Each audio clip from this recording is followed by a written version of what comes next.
Okay, so let's see if we can get this going. Victory is mine and all that. Pure anarchy indeed. Alrighty, so today we are going to be talking about newsletters because it is a subject that is a great mystery for a lot of folks. I'm going to be talking about it some because I'm just going through the process of reworking mine. Now, my newsletter is not very big. I have like 30 subscribers. However, I did just take a seminar on it, so I'm going to pretend for this week that I'm an expert. We'll see how this goes. In truth, though, I have been studying newsletters for a while, and while I haven't put all those practices into my practice, I guess, yet it's because I have been trying to do a bunch of other things and recently took the Amazon ads course, and so that took precedence over my newsletter.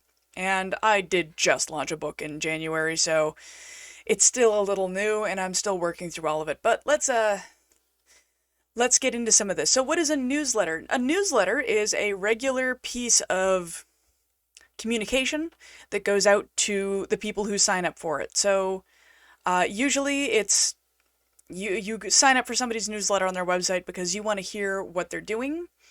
Um, and yeah, it's sort of like a newspaper except about one person and usually much shorter. A lot of the time it will include things like a new book launch or if you have a deal coming up, or mine includes writing tips for authors and is going to be including links to my blogs or links to other material. I include what I'm reading, so the people who follow me and read my books can find out what I'm reading and maybe find a new author, and that's a great way for authors to help each other too.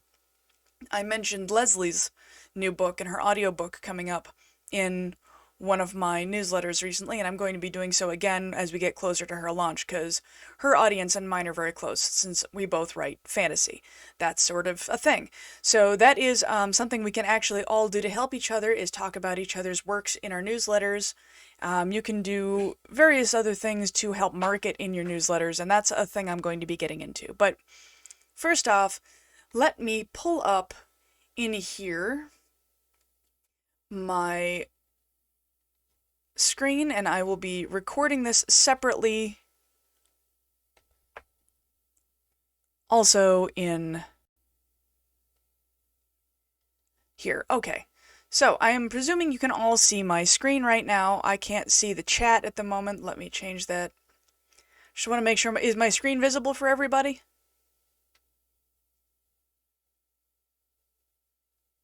Can I get an amen? If you want to see it, click on Pure Anarchy and you should be able to see it. Thank you. A screen showing my newsletter dashboard. This is a service called MailerLite. It is free until you have 1,000 people following your level. Right now, as you can see, I have 36 out of 1,000. I have sent 70 emails, and that is individual emails because once you start, excuse you, cat. Once you start paying for it, certain things have a. Oh, sorry. There's a deeply aggressive gray anger floof snarling around my desk. Excuse me. Ahem. Anyway, we're back and totally professional. Okay, so this is, as you can see, my newsletter is pretty small, but we're going to be talking about a number of things. So as to answer the question of what is in my newsletter, well, let me show you. I'm going to be pulling up the most recent newsletter that I sent out. This was on the 30th of January. If it loads, there we go. And you can see that I'm looking at this as a non-targeted view. So the way I have my newsletter set up is I actually have a couple of different subscriber lists. I have my readers subscriber list, which sees a particular subset of my newsletter, a writer's subscriber list, and one that is both. So I'm going to pull up the both for now, which causes it, of course, to reload and take 900 years. There we go. So I didn't share much of a big newsletter this last time around. It was very short. It was me just talking about the launch. I didn't have a lot to add to it. It looks like maybe also my blocks might be broken, so I might have to go fix that. Not super excited by that. Let's see if the reader's newsletter will play nice. There we go. So this is the newsletter for writers and readers. I have in here my segment. This is for my writers who are on that list. As you can see, there are 4 people who just want my writing information. This is what they see. It's a little bit of information about a self-publishing checklist. It's actually a link to this, and it is talking about that checklist that I put together for a client and is up on my website in a special location on my website that you can only find if I give you the link or you get through my newsletter. All of my newsletters have this introductory paragraph, so it goes to everyone, as does my header up here, which is my branding. So I've got that logo that was made for me by Angel, which is still one of my favorite things. I'm going to probably do a little work on this at some point to make it more visible. You've got my newsletter name, which is 13 cents more, and you've got an image of my book over here to the left. That is currently what shows up on my newsletter header. So you're going to want to come up with some kind of graphic and make that look fantastic. That is the first part, because this is the first thing everyone's going to see. It's not difficult. If you have Canva, you can make it in Canva. If you don't have Canva, talk to me. Maybe I can help you make something. The blue ring in the back, that's actually from my website. I use that background a lot because I think it's really pretty. And so it matches my website background. Obviously, this is bigger in a browser that doesn't have the side open like it does. As we scroll down, the first thing here is my self-publishing author checklist. I talk about that. It's not very long. As you can see, it's maybe 200 words, if that. So that's not super long. Then this one is the thing my readers see, which is a little article about me saying I now know too much about boats. I was discussing how I hit a wall when doing some research for book 3 and talked to a friend of mine about boating, and then I get into the fact that one of my favorite parts about being an author is I get to learn so many neat things and talk to my friends about things they're really, really passionate about. So that is something that is good for newsletter fodder. And then I have a link to my book down here saying, hey, if you haven't bought my book yet, check it out. Here is, as I mentioned, a link to Leslie's pre-order, which I'm super excited about. This is a friend of mine, and I'm advertising her book in my newsletter. And I usually end it with a picture or something that I really like, and this time I decided to go with a meme that meant a lot to me. And this is my whole newsletter. Now, I've decided since I sent this last one that I'm going to start writing a blog again. So in addition to our little article for authors, I'm going to include a couple of links to blog articles that I have written that relate to this particular thing. And since I've been writing my blog for over a decade, I have a lot of articles I can send people to. So I can send to a couple of articles that are relevant to whatever it is I'm talking about here. That is more or less the contents of my newsletter. And as you can see, I can save it as a PDF and do all kinds of fun things with it. With MailerLite, I have the free version, but unlike MailChimp or some of the other ones, with MailerLite I can schedule my emails in advance. MailerLite's features are pretty robust for the free version, so I really think, and their paid version is not excessive. I don't remember how much it is, but it's not extremely expensive once you hit that 1,000 subscribers a month or 12,000 emails a month threshold. And since I'm not likely to hit that in the next while, my hope is that my books will start making enough money to justify that next step, because your newsletter is one of the best ways you are going to sell to people. And that is extremely important. Because newsletters, while they may seem outdated, while they're not as flashy as social media, if you get, for some reason, banned on Twitter, or if Twitter goes down, like Facebook went down for a whole day a little while ago, that was really stressful for a lot of people for whom Facebook is their only method of marketing. A newsletter has an email list, and that email list is yours forever. You own that email list. Now, if somebody unsubscribes, obviously you can no longer continue sending them emails. It's illegal to do so. And not to mention pretty shady. So that is obviously not something you want to do. However, having an email list means that when I launch a new book or when I do something exciting, these 36 people are people who want to hear from me already. They're people who actively are interested in what I have to say, are interested in me as a person, are interested in my content, and are engaged enough that they want to get an email from me twice a month. And those 36 people are probably going to want to buy my next book, or come to the event that I'm at, or are going to be excited by what I have to say. They might want to buy a signed copy. Like, these people are some of your core fans, in theory. So, if Facebook died tomorrow, if Twitter went away, if TikTok blew up, you'd still have your email list, and your readers could still hear from you. That's why these are so important, because we all know sometimes social media doesn't go the way we want it to.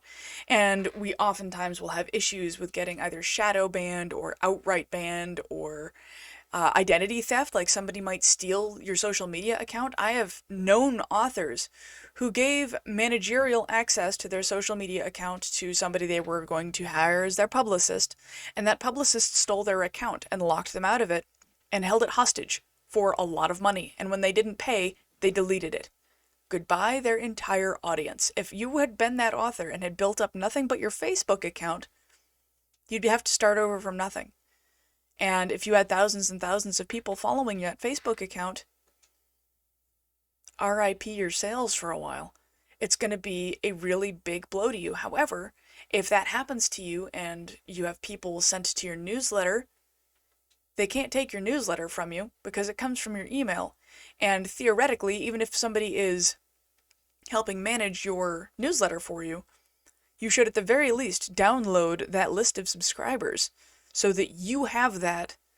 And if somebody did something awful to your newsletter, well, you have your list of subscribers. You can take it to a new account and still reach all those people because they had consented to hear from you. And you are not breaking the law by sending anybody who consents to hear from you an email saying, hey, so something happened. So that is one of the reasons why these are so important. How you get subscribers, I will get into that shortly. Right now I'm just talking about the nuts and bolts of what an email does, why it's important, and how they work. Right, so exactly, Ellie is one of the subscribers. I've got a few people from here who are subscribers to my newsletter because you are interested in what I have to say, you like coming to the weekly workshops and getting some more in-depth data, getting some blog posts, getting some stuff in there that I don't talk about here, or having some resources I might not talk about here is appealing to people because while you folks do get all of my content right now for free, I'm obviously not going to stop doing these workshops. They mean the world to me, but I'm eventually going to be monetizing some of what I do here. And some of the subjects we have, some of those videos on YouTube, I might set to private so that only people in this server can get access to them so that I can make content about those and maybe monetize it in the future. I'm not going to take anything away from people here, ever. But I do eventually want to adjust how I reach folks. And the YouTube channel I'm working on is going to become more than just a repository for these videos. It's actually going to be, I'm going to be launching a YouTube channel soon, but that's not newsletter specific. So that is something that you want to be aware of. So the newsletter here, this is really going to be vitally important to what we do. So one of the things you asked how you get subscribers, putting a sign up on your website is one way. MailerLite here you can have a landing page. So again, this is the free version. I'm not paying for this. I have my newsletter sign up page, which I clicked on and is now loading in the editor. Great, that's going to take a second. On my newsletter sign up page, which I post up on Twitter or share various places. Let's preview you. This is one of the ways people can sign up for my newsletter. Once it loads, eventually it will, I will also show you the plugins on my website, which may or may not be. There we go. So this right here is. I have to update this because I've actually updated my reader magnet, but this page here is what I was sending to folks to sign up for my newsletter. It's not the perfect landing page, but I was only sending it to people who said they wanted to hear from me and read my newsletter as is. So this was a very warm handoff. As such, it's not too hard to sell it. I was sending it to people who said, hey, where do I sign up for your newsletter? Well, here. And I'd send them this. So they already want to be part of that. And that is obviously something beneficial. So as to how you find subscribers, this is one of the ways. Is in MailerLite, you've got your landing page that you create, and they enter their email address here, it gets entered into the system, and voila, you have your subscriber. So one of the ways. Another way is through forms. Now these forms are things that I can insert into my website. It is loading. I have a pop-up that if you scroll around my website and aren't registered, because it knows, there's a cookie, it knows, it will be like, hey, you want to subscribe to the newsletter? Come up to the side, hey, slide into your DMs, and you can be like, no, screw off, go away. Also, I have an embedded form that is on my website, which I will pull up now. As you can see, my background here is my website on my Google page, because you can set it to be what you want, and my branding makes me happy, so that's what's my, it's also my desktop background. So here's my author page. If you scroll down, and if I didn't have it already know that this is my website, I've already signed up for my newsletter, in so much as I own my newsletter, but the pop-up comes from the side. However, right here in the middle, there is a little box. It doesn't show any of the options here because I've subscribed already, and so it's not going to continue showing them, but there's a little drop down that says which newsletter you want to be part of, my writer's newsletter, my reader's newsletter, or both, and that is in the little drop down. That is, and then you type in your email, hit subscribe, it will send you an option, saying, hey, do you really want this? And sorry about that. Sorry, Nidnid, I muted you because you weren't on mute and it showed up. So that is how I get people to it. And so I either tell people about my newsletter on social media through that landing page. I share that and say, hey, I've got a newsletter. If you're interested about writing tips, come join this. Or people come to my website and see either the pop-up or this. There are other ways of getting people newsletter swaps, which are something I'm not super experienced in. Also, services like Story Origin or BookFunnel, they have newsletter swaps, or where you share another author's books or a group of authors' books with your newsletter, and vice versa. It's whole group promo efforts. So that is a thing that happens, and that's one way you can grow to your audience too. And again, this will be finding a bunch of people in your genre all swapping readers, because readers are always looking for more books, and if one of my fans also buys Jim Butcher's books, that's not lessening the number of people who want to buy mine, because they're going to buy Jim Butcher's, but Jim only puts out a book every so often, and in between they're going to want something else to read. Hey, yo, I write the same genre.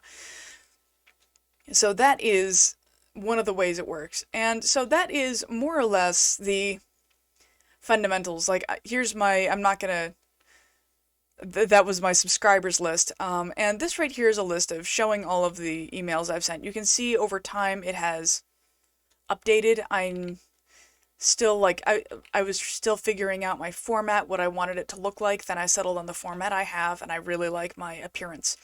MailerLite makes it pretty easy to make your newsletter look how you want. It uses blocks. So to give you an example, I'll create a campaign, show you roughly how it works. This is going to be slow because I'm recording my screens and broadcasting this live, so my internet is like, what's this? What's this? We don't do this here. So campaign name, this will be February 1. I can change this later.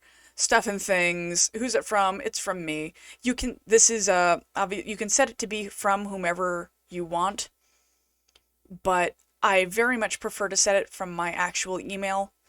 This is my author email, so that way if people respond to this email, if they hit, the reply button, because I ask questions in these emails, they will see that I'm going to respond to them. Like if somebody has a question about one of my emails, I try and engage more, because if you actually get people to email you back and have that engagement, it's really good for your author brand. And also it tells the email services that you aren't in fact a spammer.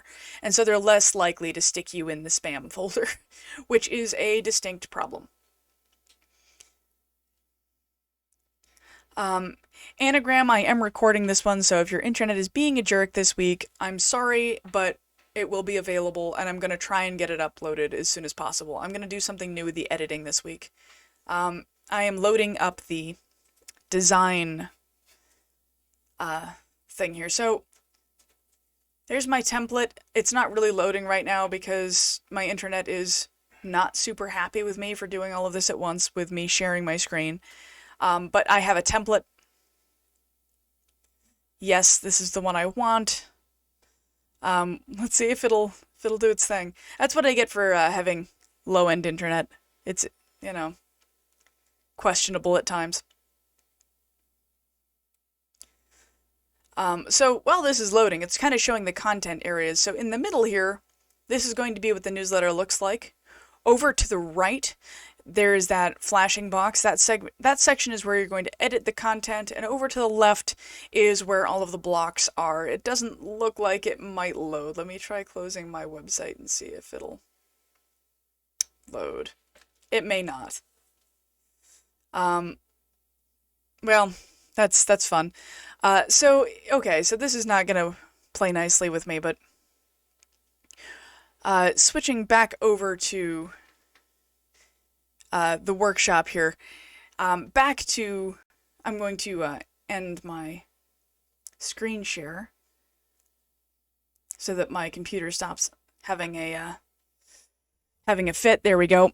All right, so with your newsletter, you can put in all sorts of things. So one of the things you can put in is obviously news about you as an author. Are you doing something exciting? How is your book going?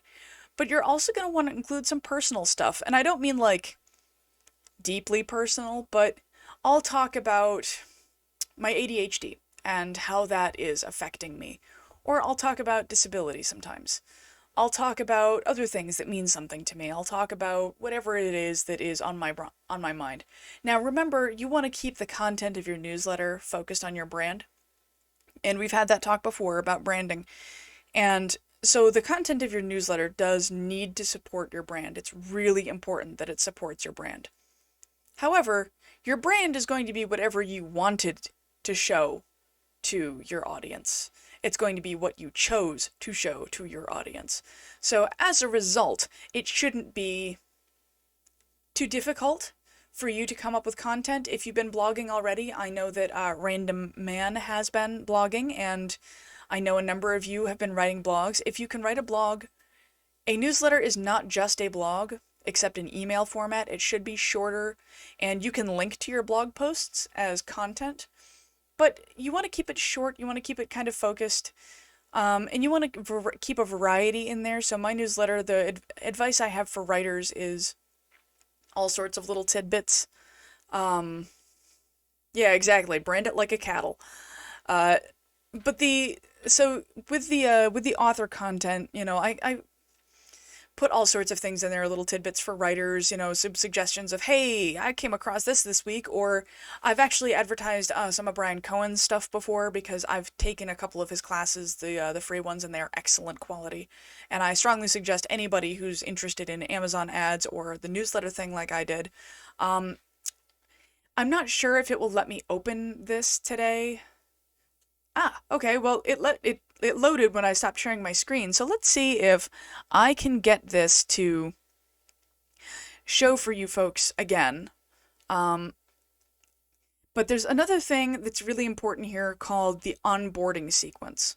And that is one of the things that you are going to need to really think about for your newsletter. But right now, here's the content editor for MailerLite. As you can see, this is my template. I don't have much of anything in it at all. You can see here. I need to adjust the audience segment here, but you can grab something here. Say I want to add something with my logo and some content. Drag and drop. This goes in, and then I set up, like, ooh, I want to change that image. I'm going to change it to something else. I've made a mistake trying to load this. That was a mistake. Here, we're going to change that image to this thing. Select you. It's now going to change that image to the picture that I selected. I could put another title up to it. You can see there's my logo up the top and some text down below. And all of these are going to be similar. You can also sort by what kind of blocks they are. You can send out surveys or quizzes, which might be a fun way to engage with your readers, like who's your favorite character, something like that. And all of these things are available to you for free in this particular service. So I really strongly advise it. I think the world of it. And yeah, Lead, basically, it's sort of like a blog, but in email form and shorter. However, there should be a call to action in every one of these. So at the end of the newsletter, you're going to give them something, or you're going to ask them to do something for you. So my call to action is going to be, I don't know, it might be that survey I mentioned, like, hey, who's your favorite character? Or what character in the book do you think should get their own book? Or it could be, I've got a book coming out, here it is. Or it might be my, hey, did you know that I have a Discord group who is regularly meeting? And are you interested in joining that? Well, here's a link. So you need to have a call to action down here. And you do want to allude to that call to action up here in the welcome content, because you're like, hey, there's something for you at the bottom of this, go check it out, and it'll keep them in your email a little longer and make them want to read down. So that is an important facet of this. So that is one of the things. But yeah, you can see I have a segment for my authors, which see how this says this block is viewable for a specific audience only? Specify recipients, who will see this, these people will see this. And the same thing here, it lets me set up who is going to see these blocks specifically. I think I might start doing exclude rather than include, so that might be a better way of handling it since I only have the 3 groups. But either way, you can set up who can see certain blocks. So my email, I'm actually writing both the author and the reader segment in the same email, but the readers and the writers are only going to see the parts that are germane to them, which means I don't need to send out extra emails, which becomes important when you are capped at how many emails you can send out per month. So that is something to be aware of. So that is this. There's a preview and test option. Send a test email so I can send it to myself to see how it looks. Preview mode, I can see it on the screen. Actions, I can save it as a template or remove content blocks. And when I'm done editing, it'll take me back to a screen where I can schedule the email and so on, which is one of the nice things about this service. Now, when I mention onboarding, that is how you get people to, when somebody subscribes to my list, they get put into these 3 funnels. So what this is it is an, let me grab this for you.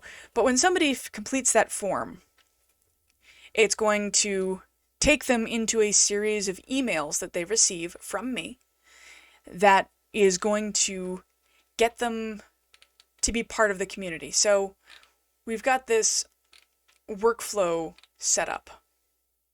Let me open up the workflow so you can see it. The workflow is basically it's sort of like an if-then chart. It can branch, but not too much. And the way I have this set up is this is the setup you can see is called the Bryan Cohen onboarding because I used his technique for this specifically that I learned from the seminar. So when somebody joins my mailing list, they receive an initial welcome email saying, hey, welcome to the list, and I give them my reader magnet, which for me is a short story that I wrote, which is super cute, on brand for me. Some people, it's an entire book. Some people, it is a short story. It can be all kinds of things, but you want to give them like a cookie for signing up for your email list, because usually if someone's going to sign up for your email list, they want something out of it, and it's not just you. So getting someone to sign up for your email list sometimes requires bribery, which I'm all about. So bribe the readers. This right here contains a link to that short story. The next day, so one day after they sign up for my email, they receive a second one saying, hey, just wanted to make sure you got that free story. And I give them a little bit of a personal story to go with it. 7 days after they sign up, I send out an email saying, hey, here's where you can find me on social media and follow me on TikTok or Twitter or whatever. And that, again, this is Bryan Cohen's technique. I did not come up with this onboarding sequence, and as you can see, nobody's completed it, so I have no idea how well it's going to work for me. The average open rate is 100% because I sent it to myself. So, that's the thing. But I have where to find me. Then 10 days after that, I sent an email out about what my book means to me and what it meant to me to write this story, why it's important to me. And Bryan said that this is a really important thing. Be a little vulnerable here and be a little more accessible because readers are going to want to connect with you on that. So then the next email they get is 20 days after the last one. It's almost a month out. And that's me inviting them into my ARC team. You may or may not want to use this email. You may or may not be ready to add people to your ARC team. ARC stands for Advanced Reader Copy. These are folks who will get your book early for free in exchange for leaving reviews on Amazon on release day, which will help your metrics and help get you attention. So your ARC team is really important. This may not be the way you want to add people to your ARC team, but it is a great way to get people on it. And if you are using a subscription service like BookFunnel, which I do use, and I will talk about that, this can be very useful because you can also, if I use BookFunnel and I've put a link in here and people go and download it, and I make them put in their email first, I can verify that everybody who's downloading it are the people on my ARC team. I can verify that they've downloaded the book, but if I'm sending ARC emails to somebody who's not been downloading the book or doing any of the work, or I don't see them ever review the book, I'm going to boot them off because they don't just get free books for nothing, they get free books in exchange for reviews, please. So, and a review doesn't take that long to leave, so it's not like I'm asking them to do very much. But this is, he suggests doing the ARC team invite, which is, something that you can use or choose not to. Now, I mentioned BookFunnel in this. And let's see if it'll grab. BookFunnel is a service that you can use to send people books. These are, as you can see, I have my books here. I have a sample that 15 people downloaded. I have the full book, which was downloaded 7 times. And I have my reader magnet, which hasn't been downloaded any yet. But you can use this to send a book via certified mail to a reviewer so that nobody but that reviewer can review it. It has a lot of really wonderful things. It is $15 a month for the level I'm at. It's not excessively expensive. This will also get you access to the group promos I mentioned. So you can see there's a bunch of group promos that are getting ready to run, and there are a bunch of people talking about freebies. Here's some giveaways, and you can go in here and see, okay, what are their requirements? What do they want? Who's in it?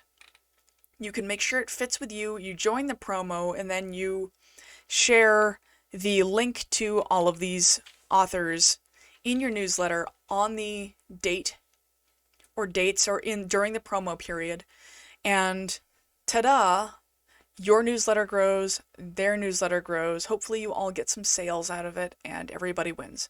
And that's what these promos are. So this is one of the ways that you can get newsletter subscribers. And in order to have, I know another service called Story Origin also does these. I do not have Story Origin. From what I understand, it and BookFunnel are very similar. BookFunnel is the name in this right now, so far as I know, and Story Origin is a little newer.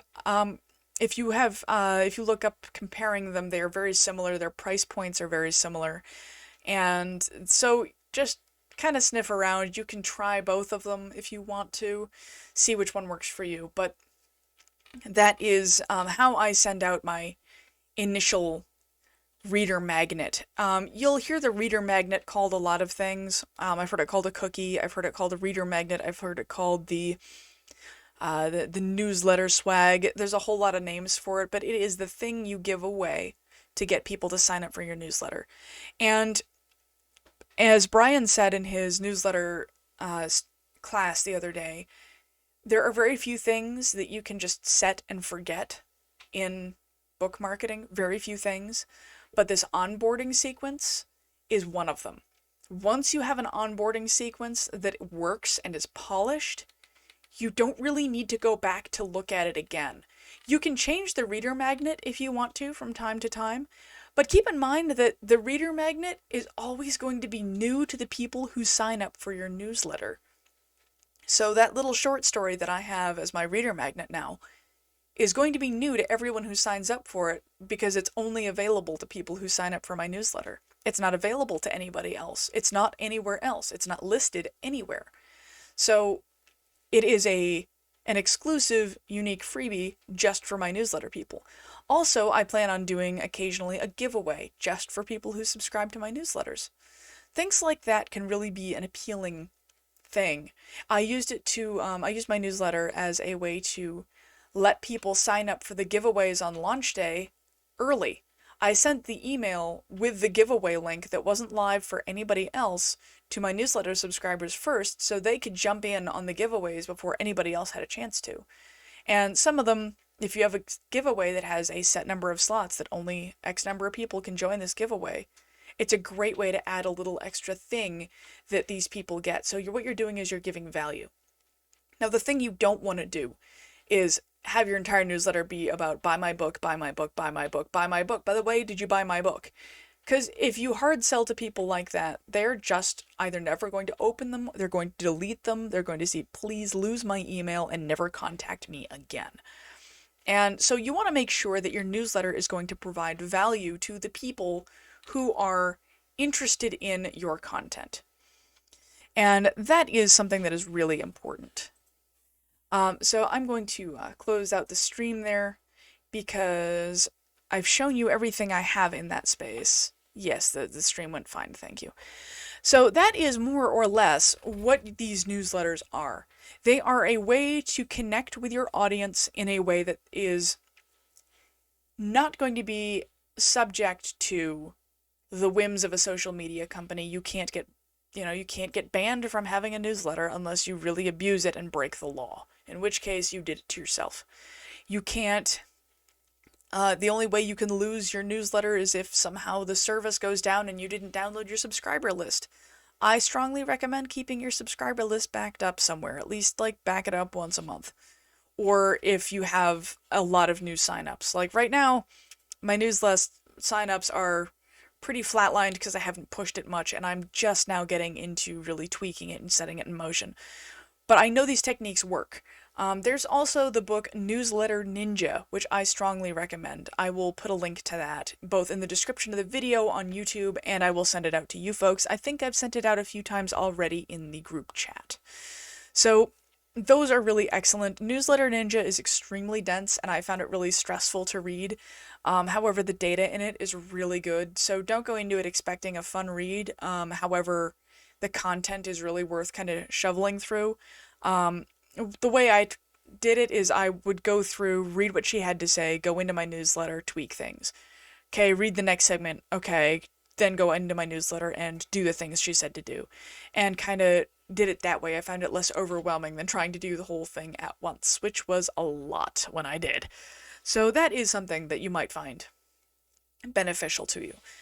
But ultimately, when you look at your newsletter, this is your one-on-one conversation with your readers. This is your specific, unique opportunity to talk directly to your audience in a way that, while you can do these things on Twitter and stuff, like, this is a contained space where they're not going to be distracted by other things. Because on Twitter, they might see your tweet, like it, and keep scrolling, and there are going to be 50,000 others. When they're reading your newsletter, it's in their email inbox. They're looking just at that email and reading just that thing. And while they might have other stuff popping up, they might have messengers or whatever, it is a more contained space that is just yours. You know, unlike your Facebook page where they might get a message from a friend and then get distracted from whatever they were reading from you. Or they might see something from you on their news feed, like it, and keep scrolling and never think about it again. Your newsletter is a much deeper connection. And that is one of the reasons why it's such a potent method of selling. And it is, so the way marketing and sales are not the same thing. Marketing is connecting with your audience. Sales is how many people buy your books. While they are intrinsically connected, they are not the same thing in business or in life. So your newsletter is a marketing tool. It is a place for you to really connect with people. And I know I keep saying that word and that concept over and over again, but it is the important one. I don't know how many of you fine folks went to check out Mixtus Media's podcast or their YouTube channel after I suggested it, but she talks about it a lot, about how marketing is a connection opportunity. It is how you relate with other people, and it's how you reach your audience. And it's really, really important that you connect with people. That connecting might just be like sharing a meme that somebody enjoys and you have a moment of levity over it and then you go your separate ways. Or it might be somebody leaving a single comment on a social media post. But you've made that connection and had that interaction. I posted some comments to some Mixtus Media's comments on, or images and stuff. They're reels, I guess, on Facebook. And they get back to me, and there's that little thrill of, oh, hey, somebody big noticed me. Or I posted a comment to Raymond E. Feist's Facebook page, and he and I have actually had some really delightful conversations, and there's that little thrill of, ooh, I got to talk directly to one of my favorite authors. Like, this is somebody I want to be when I grow up. And your newsletter is a place for you to do that with your audience and give them that little, ooh, my favorite person is talking to me. And they have the opportunity to both interact with you, and if you do that sort of thing, if they email you back and you respond, somebody who's your fan is going to get really excited about that kind of thing. Like, think about it. Like, if one of your favorite creators messaged you back when you contacted them, like somebody you really enjoy, like whatever their content is, like a favorite actor or a favorite musician or what have you, like if one of them reached out back to you and said, hey, guess what? I saw what you said and I acknowledge that you exist. It's like a sort of feeling. And exactly that response, Mel, like that emoji kind of sums it up. So you're giving people the opportunity to feel that little like squee sort of moment. And it will make people happy. And that right there is what's going to make people keep coming back to you specifically, because they're like, you know, while Raymond E. Feist, as much as I love him, he's not my favorite author, but I really love his books. Like the Riftwar Saga is one of my favorite fantasy series. My favorite author was Anne McCaffrey, who has sadly since passed away, but he's not my favorite author, but he's an author that I think of specifically because he's talked to me. I can talk to him. Or I've talked to Garth Nix. Like, I had an exchange with him on Twitter that was really nice. You know, these authors stand out to me because they're people I've spoken to. Or Holly Black actually talked to me. That was really exciting, too. And it creates this kind of squee sort of feeling. And when readers have that sort of feeling, they're going to keep coming back. Even if, you know, you're not the top of their list to be always reading that author's books. That's how you create serious fans, by being willing to have that conversation, or by being accessible, or by giving them that little, oh, I've been noticed feeling, which, you know, is very exciting. So we are at the last 10 minutes. Right, exactly. That little flow of emojis is exactly how it feels. I actually have screenshots of the interactions I have had with my writing idols on Twitter and other places. Like, I've saved screenshots of those things because I'm a gigantic nerd. So, like, as an author, I understand what it's like to be a fan, and I want to create that feeling in the people who talk to me. In the last 10 minutes here, or 12 minutes, it looks like, does anybody have any questions about anything I have said or anything regarding newsletters? I will not pretend to be some kind of serious, like, high-end expert, but I know what I have studied and heard from other people who are experts, so if nothing else, I can relay to you the information that was given to me. So, anybody have questions?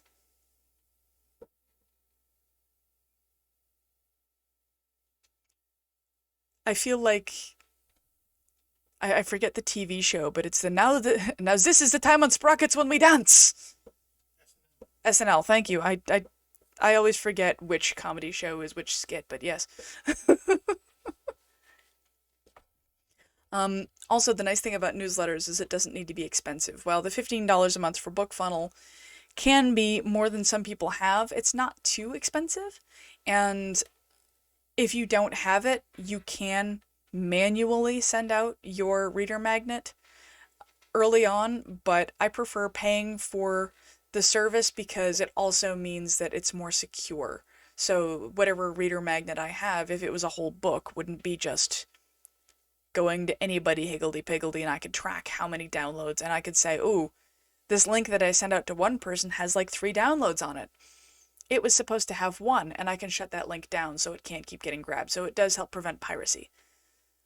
I'm sorry you're not feeling well, Nid. That's awful. Yes, Higgledy-Piggledy. I need to write a children's book about that character. Or somebody does. If I don't, somebody has to. I hope you feel better, Nid. I'm sorry you're not feeling well.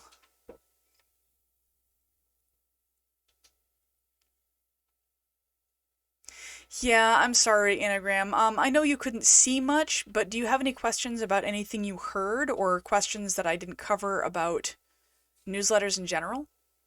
My nose itches. That's gonna be fun on camera. Okay. I know that things may come up as you think about what I said, so that's also a thing. And any of you who would like to start a newsletter or who would like to get into doing newsletters, let me know and I will gladly, like once you've got a little bit going, I will do a swap with you so long as our audiences are similar, things like that. Yes, Ellie, this will be on YouTube later. And you can, of course, ask me questions anytime in the group Discord channel.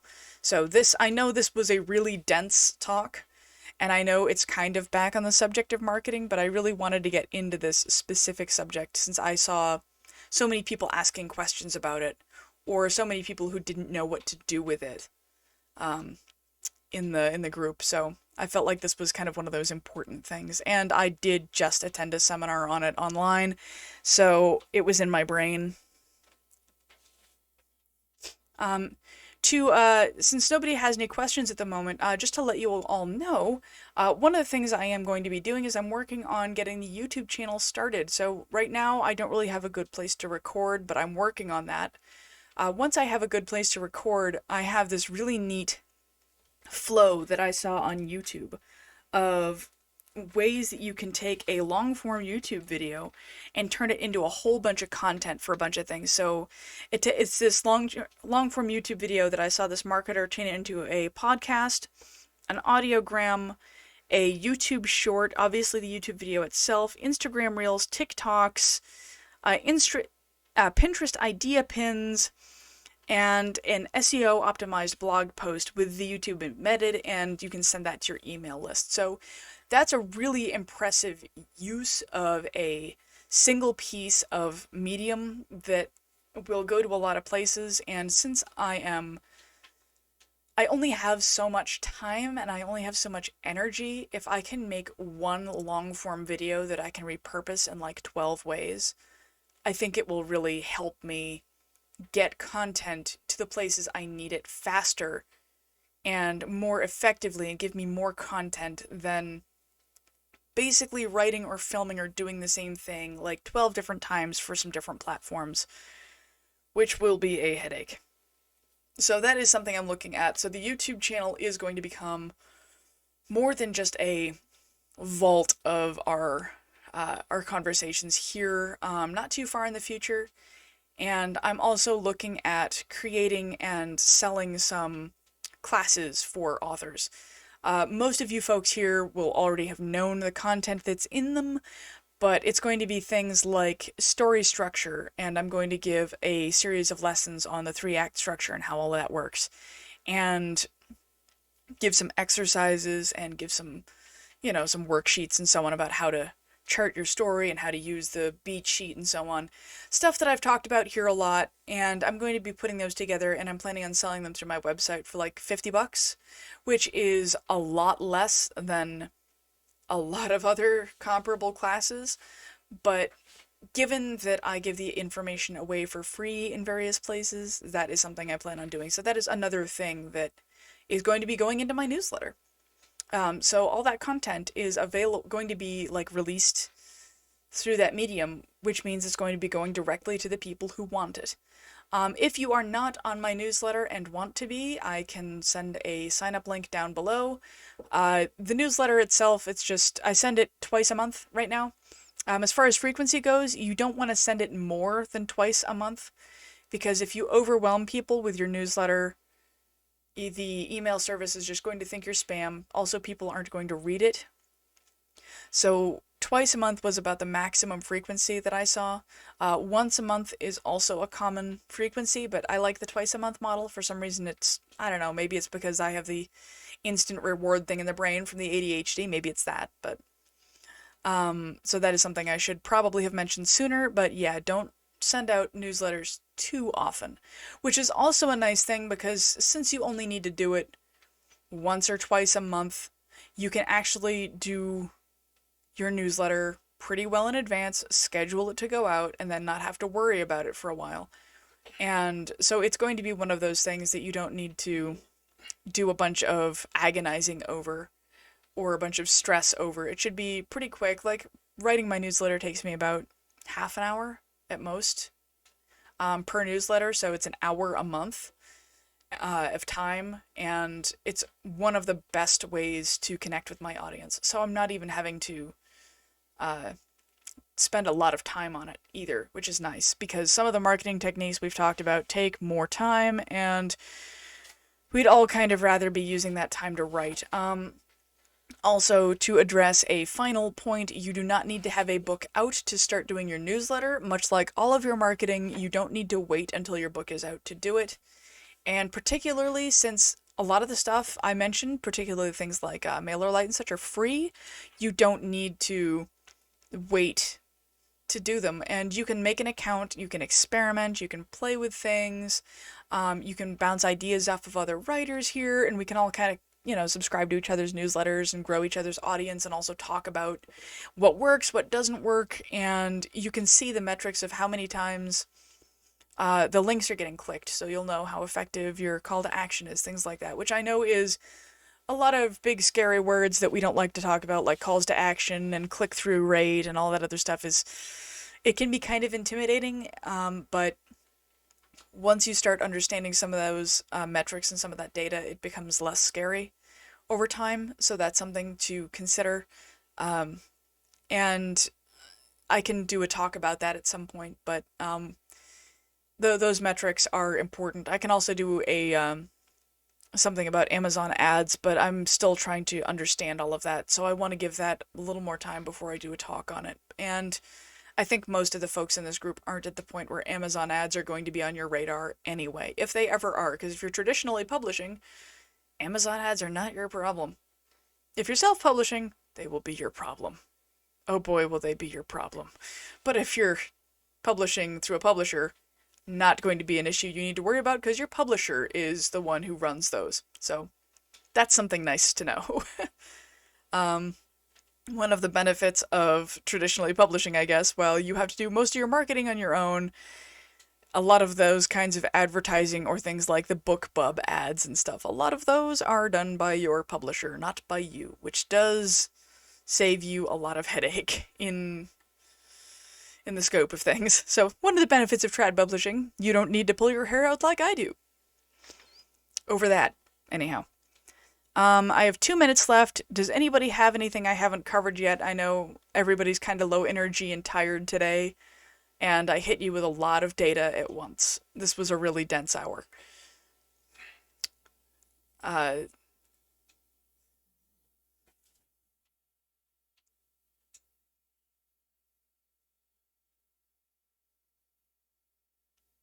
see a few people typing down there.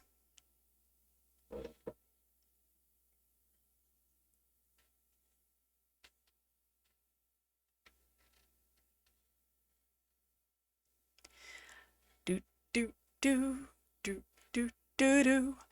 All right. Nice to see you, Random Man. It's always good to have the panda. Hope you have a great night.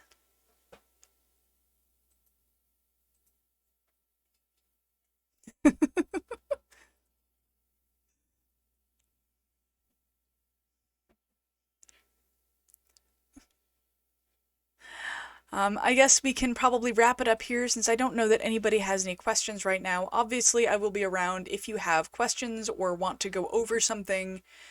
Feel free to ping me, poke me, complain long form, whatever it is, and I will be available for you to talk about stuff. Obviously, some of this may take a while to sink in, and you may come up with questions later that you don't have now, or if you sign up for MailerLite and play around with it, you might have some questions about some of the internals and how to get things done. I will gladly walk you through those if I can. But I think we will call it good here. I hope everybody has a good night. It's nice to see all of you. Thank you for giving me your time and your attention. And I really appreciate you, and this will be going up on YouTube pretty shortly. I'm going to test out some new video editing on it, so cross your fingers and wish me luck. We'll see how that goes. Have a great night, everybody.